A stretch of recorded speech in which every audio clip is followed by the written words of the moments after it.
Banking কি, যদি আমি বেসিক জিনিসটা জিজ্ঞেস করি যে ব্যাংকিং কি, ব্যাংকিং হচ্ছে এমন একটা জিনিস যেটা বহু প্রাচীনকাল থেকে আমাদের মধ্যে চলে আসছে। সেটা হচ্ছে কি টাকা জমা করা। আমি যদি কাউকে জিজ্ঞেস করি যে কোনো ধরো যে ব্যাংকিং বলতে আপনি কি বোঝেন, তাহলে তার উত্তরটা একটাই হবে যে আমি ব্যাংকে যাই, গিয়ে সেখানে টাকা জমা করি, বা দরকার মতো আমরা অনেক সময় ব্যাংক থেকে একটা লোনের জন্য অ্যাপ্লাই করি, লোন নিই। এটাই হচ্ছে ব্যাংকিং। অর্থাৎ আমি টাকা জমা রাখছি, আমার টাকাটাকে সুরক্ষিত রাখছি, এবং প্রয়োজনের সময় আমি সেখান থেকে কিছু টাকা ধার হিসাবে গ্রহণ করছি, যেটা আমি ব্যাংকে ফেরত দিচ্ছি। এটাই হচ্ছে বেসিক ব্যাংকিং। ব্যাংকিংয়ের বাইরে কিন্তু কিছু নেই। এরপর ধীরে ধীরে সময়ের সঙ্গে সঙ্গে আমাদের চাহিদা পাল্টালো, আমাদের প্রয়োজন বাড়লো, এবং আমাদের যে টেকনোলজি আমরা ব্যবহার করছি, অর্থাৎ যেগুলো নিয়ে আমরা ধীরে ধীরে জাতীয় স্তরে এবং আন্তর্জাতিক স্তরে আমাদের প্রতিযোগিতা এবং আমাদের চাহিদা তুরন্ত বৃদ্ধির সঙ্গে সঙ্গে কিন্তু আমরা, এবং অবশ্যই বৈজ্ঞানিক গবেষণার ফসল হিসাবে আমরা ধীরে ধীরে ডিজিটাল ব্যাংকিংয়ে প্রবেশ করলাম। তো প্রথমে আরেকটা প্রশ্ন আমাদের, এখন সবাই জানেন এই জিনিসটা, এখন আর কারণ কাছে অজানা নেই যে ডিজিটাল ব্যাংকিংটা কি। আমরা সবাই কীভাবে পেমেন্ট করি, যেখানেই যাই ইউপিআই স্ক্যান করে পেমেন্ট করে দিই, বা আমায় কেউ টাকা পাঠা, কি করে পাঠাবে, আমি আমার মোবাইল নাম্বারটা দিয়ে দিলাম যে এই নাম্বারে পাঠিয়ে দিই টাকা। বা আর কীভাবে আমরা দিতে পারি, অনেক জায়গায় ক্রেডিট কার্ড, যদি কোনো জায়গায় শপিং করি, আমরা কোনো মলে যাই, বা এখন অনেক ছোটোখাটো দোকানেও কিন্তু আমরা ক্রেডিট কার্ড, ডেবিট কার্ড ইত্যাদির মাধ্যমে পেমেন্ট করে থাকছি। তো এগুলো কিন্তু কোনো বেসিক ব্যাংকিংয়ের পার্ট নয়, এগুলো সবটাই কিন্তু ডিজিটাল ব্যাংকিংয়ের পার্ট। অর্থাৎ আমাদের চাহিদার বৃদ্ধির সঙ্গে সামঞ্জস্য রেখে এবং আমাদের বৈজ্ঞানিক গবেষণার ফসল হিসেবে এগুলো কিন্তু উঠে আসছে, এবং এখন পুরো দমে ব্যবহার হচ্ছে। এবার আসছি যে এর সুবিধা অসুবিধা কি আছে। সুবিধাটা কি আছে, আমাদের সবসময় ব্যাংকে যেতে হচ্ছে না, অবশ্যই যেতে হচ্ছে না, লাইন দিতে হচ্ছে না। আমরা কিছু বেসিক জিনিস করার জন্য এখন ব্যাংকে যাই, কি ওই যে সবাই এখন জানে ওই একটা কেওয়াইসি ফর্ম ভরতে হবে, ব্যাংকে যেতে হবে কেওয়াইসি ফর্ম ভরতে, বা কাউকে একটা চেক দিয়ে টাকা তুলতে হবে, তখনও একটা ব্যাংকে যেতে হবে। আমার মনে হয় যারা আমার এখানে মেন শ্রোতা রয়েছে, তারা ওই অ্যাকাউন্ট ওপেনিং সময় ছাড়া পরবর্তীকালে খুব একটা ব্যাংকে যেতে হয়েছে বলে মনে হয়। তারা কিন্তু ওই আচ্ছা আমাকে দিবি কত টাকা, 10 টাকা স্ক্যান করে দিবে, বা কোনো একটা দোকানে গেলাম কত টাকা বিল হয়ে যেতে আমি স্ক্যান করে দিচ্ছি, বা খাবার কিনতে গেলাম থেকে আমরা স্ক্যান করে দিয়ে দিই, এতে অভ্যস্ত হয়ে পড়ছে। তো ওই ব্যাংকে যেতে হলো না, এক নম্বর। 2 নম্বর কি হচ্ছে, আমরা অনেক কম, এটা কিন্তু একটা আমরা যদিও এখন একটু বেড়েছে, তাও আমরা করোনা পরবর্তী সময় কিন্তু বিভিন্ন সার্ভে বা বিভিন্ন সরকারি সংস্থার যে আমরা যে পরিসংখ্যানগুলো পেয়ে এসেছি, তাতে কিন্তু দেখেছি আমরা যে ক্যাশ ক্যারি করার যে প্রবণতা, সেটা কিন্তু কমেছে। অর্থাৎ আমার পকেটে এখন আমার ভাড়ার টাকাটুকু থাকলেই আমাদের কিন্তু অনেকটা কাজ হয়ে যায়, যাতায়াত করা বাদ দিয়ে। অর্থাৎ কেনাকাটা থাকলে আমরা credit card, debit card, UPI বা অনলাইন ব্যাংকিং এইগুলোর মাধ্যমেই করে আসছি, বা করে এখন করছি। হ্যাঁ, কিছু একটু রুরাল, একটু ইন্টেরিয়ার বা একটু গ্রামের দিকে গেলে হয়তো আমাদেরকে এই ক্যাশের লেনদেনটা বাড়ছে, কিন্তু এছাড়া আমরা যেটা দেখতে পাচ্ছি সেটা কিন্তু আমাদের ডিজিটাল ট্রানজাকশন প্রবণতাটা বাড়ছে।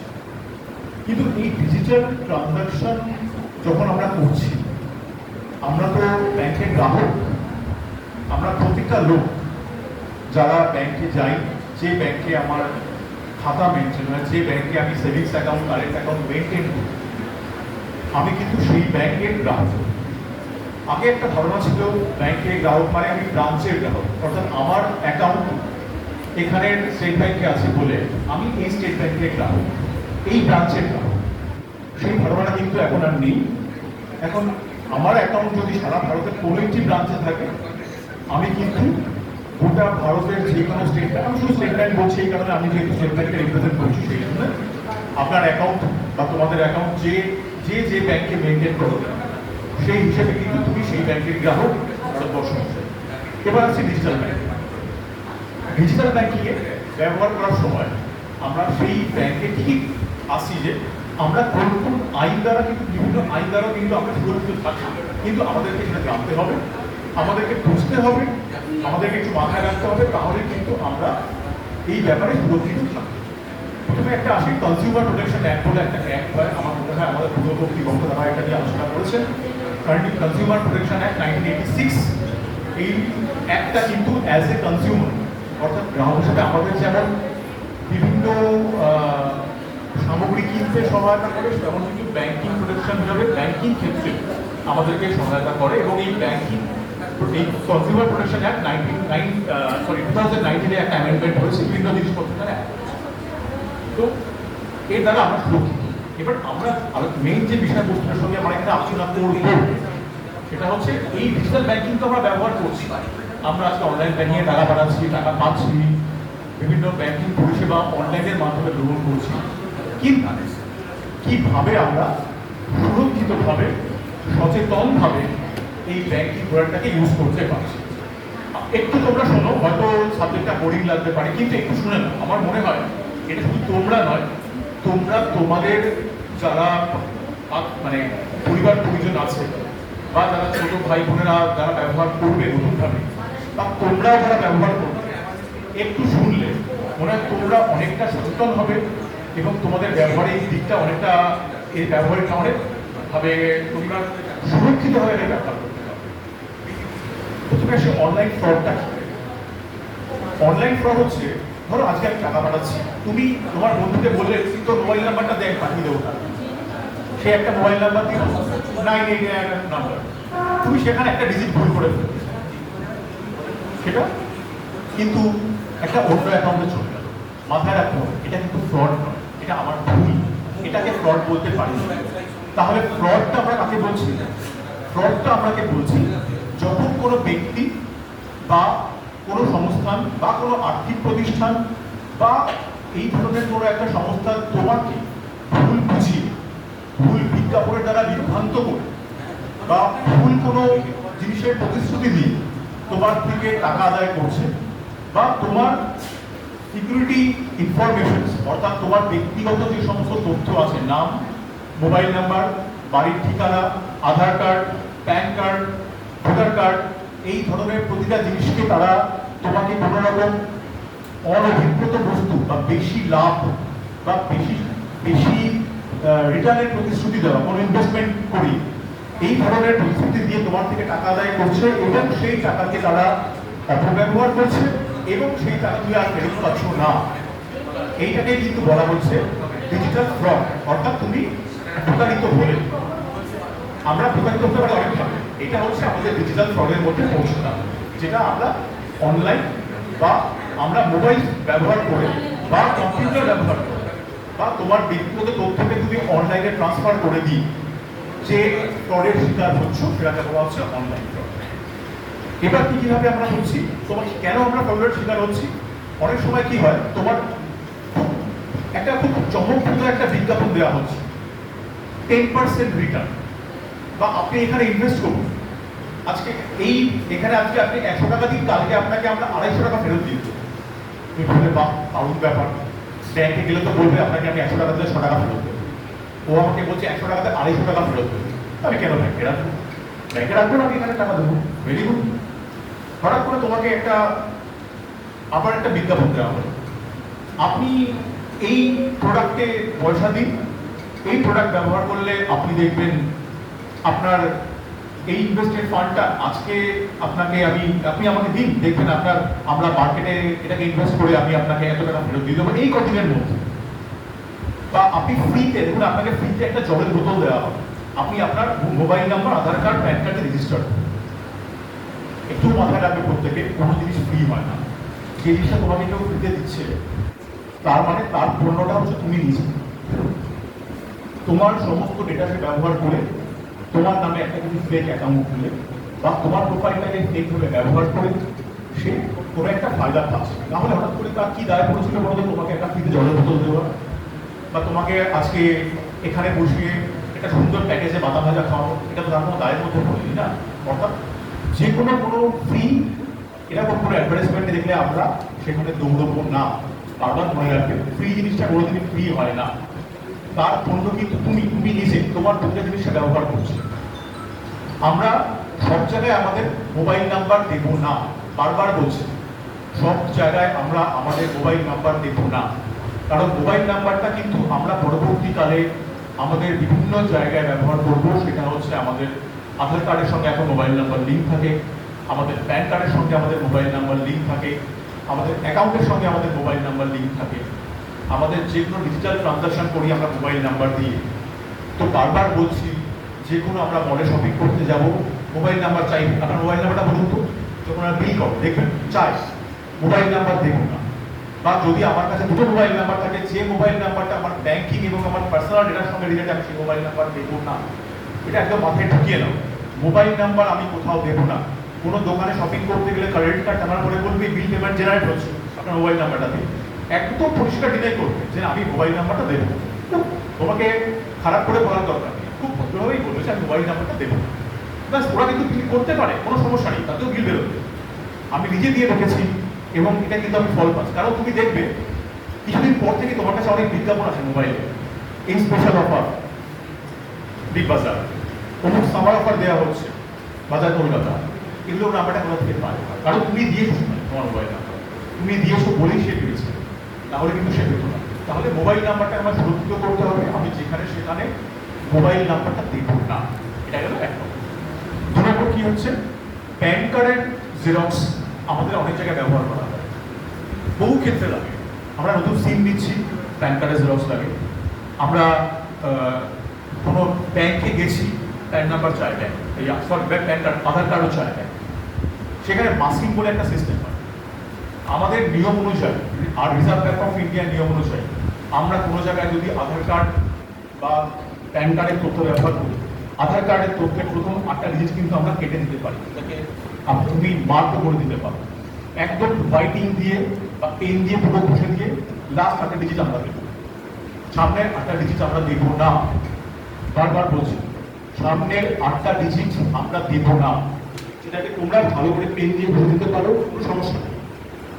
এটা কিন্তু নিয়ম, রিজার্ভ ব্যাংক অফ ইন্ডিয়া এই নিয়মের মাধ্যমে কিন্তু প্রত্যেকটা ব্যাংকে বা প্রত্যেকটা যারা ফিনান্সিয়াল অর্গানাইজেশন আছে তাদেরকে এই নিয়মেই আধার কার্ড বা প্যান কার্ড দিতে বলে, আমরা সেইভাবেই নেব। এটা মাথায় রাখুন। তাহলে এই জিনিসটা এদের 2 নম্বর গেল। 3 নম্বর হচ্ছে, প্রতিটা সার্ভিস যখন আমি অনলাইনে নিচ্ছি, যে স্মল সার্ভিস, সেখানে যখন আমার ব্যক্তিগত তথ্য চাওয়া হচ্ছে, ভালো করে দেখে নেবে যে অর্গানাইজেশনটাকে আমি আমার তথ্য দিচ্ছি, দেওয়ার আগে সেইটার অফিসিয়াল ওয়েবসাইটে আমি ঢুকেছে কিনা। এবং অফিসিয়াল ওয়েবসাইট চেনার একটা ভালো উপায় হচ্ছে, যে অফিসিয়াল সাইটটা আমি খুলবো সেখানে HTTPS কথাটা লেখা থাকবে, এস ফর সিকিউর, HTTPS। যদি শুধু HTTP থাকে, দিস ইজ নট সিকিউর। কারণ ওই HTTPS কথাটা পেতে গেলে একটা অর্গানাইজেশনকে অনেক রকম অ্যাসিড টেস্টিং এর মধ্যে দিয়ে যেতে হয়, তার অনলাইন সিকিউরিটি চেক হয় অনেক জায়গায়। এই জিনিসগুলো যেহেতু চেক হয়, আমরা ধরে নিতে পারি যে সেই সংস্থাটা বা সেই আর্থিক প্রতিষ্ঠান বা যে কোনো প্রতিষ্ঠানই হোক না কেন, তার সাইটটা আমাদের বিভিন্ন যে ISO সার্টিফাই করা হয়, মানে যে সংস্থাগুলো বা ভারতবর্ষের যে সরকারি সংস্থাগুলো সার্টিফিকেট দেয় যে হ্যাঁ তোমার সাইটটা সিকিউর, তোমার সাইটের মাধ্যমে ফ্রড হওয়ার চান্স কম বা নেই, বিভিন্ন প্যারামিটার চেক করা হয়, তারা কিন্তু সেই মান্যতা প্রাপ্ত। কোনো সাইট যদি তোমার কাছে মোবাইলে আসে, এই লিঙ্কটায় ক্লিক করুন, দেখবেন বিভিন্ন সার্ভে হচ্ছে, আপনি সার্ভে করুন, আপনাকে চকলেট ফ্রিতে কিনতে দেওয়া হয়। বিভিন্ন এসএমএস পাই না আমরা, চকলেট, এখানে ক্লিক করুন, লেস কোম্পানি থেকে এসছে একটা মেসেজ, এইখানে আপনার নাম ঠিকানা দিন, আপনাকে এত টাকার লেস দেওয়া হবে, এইখানে আপনি দিন, আপনি ফ্রিতে চকলেট পাবেন। আপনি অনলাইন লটারি, অনলাইন গেমিং, এখন খুব জ্বলন্ত একটা উদাহরণ, অনলাইন লটারি, অনলাইন গেমিং। আমি তোমাদের থেকেই অনেক ফিডব্যাক পেয়েছি, তোমাদের থেকে বলতে তোমাদের বয়সী, আমরা অনেক লোকেরা প্রতারিত হই, অনেক শিক্ষিত লোকেরা প্রতারিত হই, যারা জানি না তারা তো হচ্ছে, নিয়মিত হচ্ছে। আমরা প্রধানত দেখেছি তারা টার্গেটেড হয় কলেজ স্টুডেন্টরা, অর্থাৎ কম বয়সী। কীভাবে অ্যাট্রাক্টেড হচ্ছে? Online gaming. এই খুব আছে এখন অনলাইন রামি, পাবজি, সেটা টাকা দিয়ে খেলতে হয়। আজকে 1 টাকা লাগলাম, 2 টাকা লাভ পেয়ে গেলাম, আজকে 2 টাকা লাগলাম, এই 50 পয়সা ক্ষতি হল। হয়তো অ্যামাউন্টটা তোমার কাছে 50 পয়সা, কিন্তু যদি ভারতবর্ষে 1 কোটি ছেলে মেয়ে খেলে অনলাইনে, তাহলে কিন্তু 50 লাখ টাকা ওই কোম্পানির প্রফিট হয়ে গেছে, তুমি বুঝতেও পারো না। তুমি 50 পয়সা হারিয়েছো, কিন্তু যে লোকটা তোমাকে ফ্রড করে আজকে এইভাবে তোমার থেকে 1 টাকা 2 টাকা করে কালেক্ট করছে, সে কিন্তু অলরেডি 1 কোটি 2 কোটি টাকা সে নিয়ে নিয়েছে অ্যাকাউন্টে। তুমি বুঝতেও পারো তোমাদের কি হয়ে গেছে। এবং সেখানে তুমি তোমার ক্রেডেনশিয়াল দিচ্ছ, তোমার মোবাইল নাম্বার দিয়ে, সরি, তোমার ইমেল আইডি দিয়ে তোমাকে ঢুকতে হচ্ছে, যখন লগ ইন করছো তোমার ফিঙ্গারপ্রিন্ট দিয়ে তোমার ঢুকতে হচ্ছে, তোমার বায়োমেট্রিক দিয়ে তোমাকে ঢুকতে হচ্ছে, তোমার সেখানে তোমার মোবাইল নাম্বার দিয়ে লগ ইন করার মধ্যে যখন পেমেন্ট করছো, তাহলে তুমি চেপে দিয়ে পেমেন্ট করছো, তুমি ইউপিআই ইউজ করে পেমেন্ট করছো, তো তোমার সমস্ত তথ্যগুলো সেখানে আছে। এই ধরনের সাইট থেকে, এই ধরনের লোক থেকে বারবার নিজেদেরকে প্রোটেক্ট করবে। কারণ এটুকু মাথায় রাখবে, ওই 50 পয়সার 1 টাকা 10 টাকা 100 টাকার চক্করে কিন্তু নিজেদের কোনো রকম পার্সোনাল ইনফরমেশন, নিজেদের যে কোনো রকম অনলাইন সিকিউর জিনিসপত্র কোনোভাবেই শেয়ার করবে না। আজকে আমরা যখন একটা বাইক তো মনে হয় এখন 18 হলেই সবাই একটা বড় বাইক, একটা কেটিএম এর বাইক কিনে ফেলি, তার দাম 1 লাখ 1.5 লাখ 2 লাখ, সবাই কিনেও নিচ্ছে, ইএমআইও পেয়ে যাচ্ছে। আমাদের বিভিন্ন যে ছোটোখাটো ফিনান্সিয়াল কোম্পানিগুলো থাকে।